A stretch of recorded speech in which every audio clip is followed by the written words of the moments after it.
ಮಂಗಳಮುಖಿಯರ ಅಂತಿಮ ಸಂಸ್ಕಾರ ಮಧ್ಯರಾತ್ರಿಯೇ ನಡೆಯೋದು ಯಾಕೆ? ಹೊರಗಿನವರಿಗೆ ನೋಡೋ ಅವಕಾಶ ಕೂಡ ಇರೋದಿಲ್ಲ. ಏನಿದರ ರಹಸ್ಯ? ತೃತೀಯ ಲಿಂಗಿ ಅಥವಾ ಮಂಗಳಮುಖಿಯರ ಅಂತಿಮ ಸಂಸ್ಕಾರ ಯಾವಾಗಲೂ ಮಧ್ಯರಾತ್ರಿ ಹೊರಜಗತ್ತು ಗಮನಿಸಿದ ರೀತಿಯಲ್ಲಿ ಸದ್ದಿಲ್ಲದೆ ನಡೆಯುತ್ತೆ.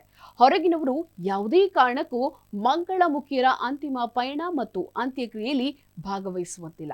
ಅಲ್ಲದೆ ಈ ಪ್ರಕ್ರಿಯೆಯನ್ನು ನೋಡಲು ಸಾಮಾನ್ಯ ಜನಗಳಿಗೆ ಅವಕಾಶ ಕೂಡ ಇರೋದಿಲ್ಲ. ಮದುವೆ, ಮಗುವಿನ ಜನನದಂತಹ ಶುಭ ಸಂತೋಷದ ಸಂದರ್ಭಗಳಲ್ಲಿ ತೃತೀಯ ಲಿಂಗಿಗಳು ಇದ್ದಕ್ಕಿದ್ದಂತೆ ನಿಮ್ಮ ಮನೆಗೆ ಆಗಮಿಸಿ ಆಶೀರ್ವಾದ ಮತ್ತು ಉಡುಗೊರೆಗಳನ್ನ ನೀಡಿ ಬಳಿಕ ಮರಳಿ ತಮ್ಮ ನೆಲೆಯತ್ತ ತೆರಳುತ್ತಾರೆ. ಬಹುತೇಕ ಟ್ರಾಫಿಕ್ ಸಿಗ್ನಲ್ಗಳಲ್ಲಿ ನಿಲ್ಲಿಸಿದ ವಾಹನಗಳ ಕಿಟಕಿಗಳನ್ನು ಬಡಿದು ಹಣ ನೀಡುವಂತೆ ಕೇಳುವವರನ್ನ ನೋಡಿರ್ತೇವೆ.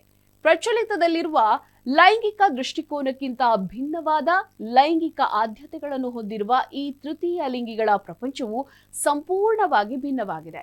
ಇಲ್ಲಿ ಸಾಮಾನ್ಯ ಜನರ ಪ್ರವೇಶ ಸಂಪೂರ್ಣ ನಿಷೇಧಿಸಲಾಗಿದೆ. ಅವರ ಅಂತ್ಯಕ್ರಿಯೆಯ ಬಗ್ಗೆ ಕೆಲವು ಜನರಿಗೆ ತಿಳಿದಿದೆ. ಹಾಗಾದ್ರೆ ಇಲ್ಲಿ ಅಂತಿಮ ಸಂಸ್ಕಾರ ಹೇಗೆ ನಡೆಯುತ್ತೆ, ಯಾವ ವಿಧಿವಿಧಾನಗಳು ನಡೆಯುತ್ತೆ ಎಂಬ ಬಗ್ಗೆ ನಾವು ನೋಡ್ತಾ ಹೋಗೋದಾದ್ರೆ, ಅನೇಕ ತೃತೀಯ ಲಿಂಗಿಗಳು ಆಧ್ಯಾತ್ಮಿಕ ಶಕ್ತಿಯನ್ನ ಹೊಂದಿದ್ದಾರೆ ಅಂತ ಹೇಳಲಾಗುತ್ತೆ. ಇದರಿಂದಾಗಿ ಅವರು ತಮ್ಮ ಸಾವನ್ನ ಗ್ರಹಿಸಬಲ್ಲರು. ಸಾವು ಸಂಭವಿಸಲಿದೆ ಅಂತ ತಿಳಿದ ನಂತರ ಅವರು ಹೊರಗೆ ಹೋಗುವುದನ್ನ ಕೂಡ ನಿಲ್ಲಿಸ್ತಾರೆ ಮತ್ತು ಆಹಾರ ಕೂಡ ತ್ಯಜಿಸ್ತಾರೆ. ಈ ಸಮಯದಲ್ಲಿ ಅವರು ನೀರು ಮಾತ್ರ ಕುಡಿತಾರೆ ಮತ್ತು ಮುಂದಿನ ಜನ್ಮದಲ್ಲಿ ತಾವು ಇದೇ ರೀತಿ ತೃತೀಯ ಲಿಂಗಿಗಳಾಗದಿರುವಂತೆ ತಮಗಾಗಿ ಮತ್ತು ಇತರ ಸ್ನೇಹಿತರಿಗಾಗಿ ದೇವರನ್ನ ಪ್ರಾರ್ಥಿಸುತ್ತಾರೆ. ಸಾಯ್ತಾ ಇರುವ ತೃತೀಯ ಲಿಂಗಿಗಾಗಿ ಪ್ರಾರ್ಥನೆ ಮಾಡಲು ಹತ್ತಿರದ ಮತ್ತು ದೂರದ ಸ್ಥಳಗಳಿಂದ ಇತರ ತೃತೀಯ ಲಿಂಗಿಗಳು ಬರ್ತಾರೆ.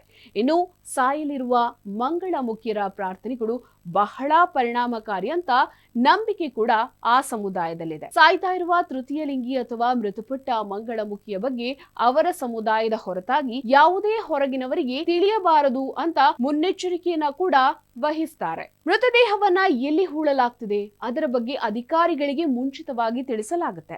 ಆದ್ದರಿಂದ ಮಾಹಿತಿ ಬಹಳ ಗೌಪ್ಯವಾಗಿರುತ್ತೆ. ಅಂತ್ಯಕ್ರಿಯೆಯ ಸಮಯದಲ್ಲಿ 4 ಹೆಗಲ ಮೇಲೆ ಶವವನ್ನ ಹೊರುವ ಸಂಪ್ರದಾಯಕ್ಕಿಂತ ಭಿನ್ನವಾಗಿ ಮಂಗಳಮುಖಿಯರ ಶವವನ್ನ ಅಂತಿಮ ವಿಧಿಗಳಿಗಾಗಿ ನಿಂತಿರುವ ಭಂಗಿಯಲ್ಲಿ ಕೊಂಡೊಯ್ಯಲಾಗುತ್ತೆ. ಇನ್ನು ಸಾಮಾನ್ಯ ಜನರು ಮೃತ ಮಂಗಳಮುಖಿಯರನ್ನ ನೋಡಿದ್ರೆ ಮುಂದಿನ ಜನ್ಮದಲ್ಲಿ ಅವರು ತೃತೀಯ ಲಿಂಗಿಗಳಾಗಿ ಹುಟ್ಟುತ್ತಾರೆ ಎಂಬ ನಂಬಿಕೆ ಇದೆ. ಮಂಗಳಮುಖಿಯರು ತಮ್ಮ ಜೀವನವನ್ನ ಎಷ್ಟು ಶಾಪಗ್ರಸ್ತವೆಂದು ಪರಿಗಣಿಸುತ್ತಾರೆ ಅಂತಂದ್ರೆ, ಅಂತ್ಯಕ್ರಿಯೆಯ ಮೆರವಣಿಗೆಯ ಮೊದಲು ಸತ್ತವರನ್ನ ಬೂಟು ಮತ್ತು ಚಪ್ಪಲಿಯಿಂದ ಹೊಡೆದು ನಿಂದಿಸ್ತಾರೆ. ಇದರಿಂದಾಗಿ ಸತ್ತ ಮಂಗಳಮುಖಿ ಬದುಕಿರುವಾಗ ಯಾವುದೇ ಅಪರಾಧವನ್ನ ಮಾಡಿದ್ದರೆ ಅದಕ್ಕೆ ಪ್ರಾಯಶ್ಚಿತವಾಗುತ್ತೆ. ಅಲ್ಲದೆ ಮುಂದಿನ ಜನ್ಮದಲ್ಲಿ ಸಾಮಾನ್ಯ ಮನುಷ್ಯನಾಗಿ ಹುಟ್ಟುತ್ತಾರೆ ಎಂಬ ನಂಬಿಕೆ ಆ ಸಮುದಾಯಕ್ಕೆ ಇದೆ. ಇನ್ನು ತಮ್ಮ ಸಮುದಾಯದಲ್ಲಿ ಒಬ್ಬ ಮಂಗಳಮುಖಿಯ ಮರಣದ ನಂತರ ಇಡೀ ವಯಸ್ಕ ತೃತೀಯ ಲಿಂಗಿ ಸಮುದಾಯವು 1 ವಾರದವರೆಗೆ ಉಪವಾಸವನ್ನ ಮಾಡ್ತಾರೆ ಮತ್ತು ಸತ್ತವರಿಗಾಗಿ ಪ್ರಾರ್ಥನೆಯನ್ನ ಕೂಡ ಮಾಡ್ತಾರೆ. ತೃತೀಯ ಲಿಂಗಿಗಳ ಮೃತದೇಹವನ್ನ ಸುಡುವ ಬದಲು ಹೂಳ್ತಾರೆ.